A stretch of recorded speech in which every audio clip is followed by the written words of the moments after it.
बड़ा सुंदर तरीके से आपने कहा, अपने को होम करना पड़ेगा। योगी जी, एक चीज़ तो साफ साफ दिखती है, आपको अपने समाज, अपने प्रदेश से लगाव है, अपने काम से लगाव है, तो आपका चरित्र कुछ ऐसा है। तो ऐसा चरित्र संन्यास की तरफ कैसे खींचा चल गया, कैसे आकर्षित हो गया आप उस तरफ? यह काम एक कोई सच्चा सन्यासी ही कर सकता है, कोई योगी ही कर सकता है, कोई भोगी नहीं। जो अपने और अपने परिवार के कार्यों में ही संलिप्त हो, जिन लोगों के लिए अपना परिवार ही सब कुछ है, उन लोगों से लोक कल्याण की अपेक्षा क्यों करते हैं? स्वार्थ में डूबे हुए व्यक्ति से परमार्थ की अपेक्षा करना मेरा मूर्खतापूर्ण कार्य है। सोची उस प्रकार की है। निष्प्रिय भाव के साथ जी, लोक कल्याण के लिए समर्पित कोई योगी ही इस कार्य को कर सकता है, कोई सन्यासी ही इस कार्य को कर सकता है।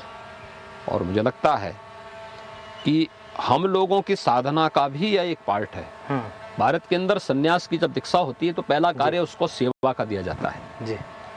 और सेवा के कार्य के माध्यम से जब वह उसमें पारंगत हो, जिसमें व्यक्ति के अंदर इस प्रकार का अहंकार नहीं होना चाहिए, ये मैंने किया नहीं, ये मेरी जिम्मेदारी थी, ये मेरा धर्म है, इसलिए मुझे अवसर मिला कि मैं इस कार्य को करने का सौभाग्य प्राप्त कर रहा हूं और सेवा के इस धर्म के साथ जुड़ रहा हूं।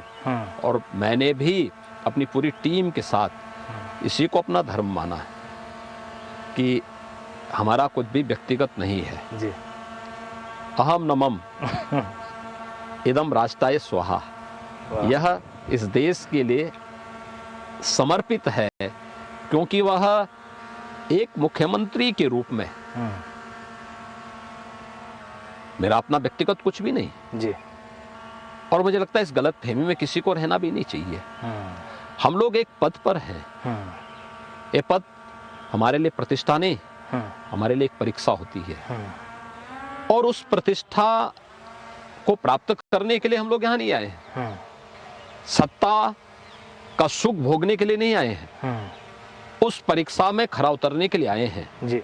जो देश के लिए, समाज के लिए, वंचितों के लिए, दलितों के लिए, कमजोर तबकों के लिए जिस संकल्प के साथ हमें भेजा गया, उस संकल्प को पूरा करने का एक अभियान है जी।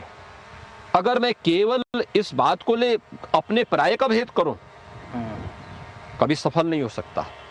सही कह रहे हैं। उत्तर प्रदेश जैसे राज्य में जी। अगर मैंने अपना पराया क्या होता, ये दंगों का सिलसिला थमता नहीं, जातीय संघर्ष होते, वर्ग संघर्ष होते। ऐसा नहीं कि हमारे विपक्ष में बैठे हुए मित्रों ने इसके तमाम षड्यंत्र किए न हो, सब कुछ किया, लेकिन वे विफल रहे इसलिए क्योंकि जनता जनार्दन को विश्वास था और विश्वास था कि बीजेपी की डबल इंजन की सरकार जो भी करेगी वह उनके हित के लिए करेगी।